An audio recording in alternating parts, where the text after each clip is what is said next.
લગ્નમાં ડીજેમાં ઝઘડામાં યુવાનની હત્યાથી ચકચાર મચી ગઈ હતી। ગોત્રી કંચનલાલના ભઠ્ઠામાં લગ્ન પ્રસંગે ડીજે હતું, જેમાં બે ગ્રુપ વચ્ચે ઝઘડો થયો હતો, જેના ઉગ્ર પડઘા પડતા નરેશ ઉત્તેકર નામના યુવાન પર હુમલો થયો હતો। રાજેશ પરમાર, નરેશ પરમાર, અશ્વિન પ્રજાપતિ તથા અલ્પેશ પરમારનો નરેશ ઉત્તેકર સાથે ઝઘડો થયો હતો।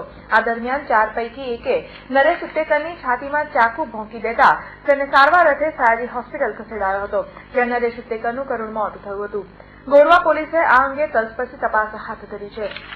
થોડી બોલાચાલ છે તો આ ભાઈ દૂર હતા એને બધું પતાવ્યું, તે જઈને તો આગળ ઘરે જઈને બીજા 3-4 જણને લઈને તલવાર ને ગુપ્તી ને બધું લઈને આવ્યા। ત્યાંથી અમે ત્યાં આગળ ઝઘડો નતો કરવો, કોઈનો પ્રસંગ ના બગડે, એટલે અમે અમારા ઘર બાજુ સુદામનગરમાં હતા રહ્યા, તો ત્યાં થોડી વધારે ભીડ બીજા 15-1 જણા એ લોકોને આવ્યા ત્યાં આગળ, અને પછી હતા એક બાજુ સાઈડ પર દંડા ને બધું તલવાર વાળા, ત્યાં એને ગુપ્તી મારી દીધી નન્નાએ।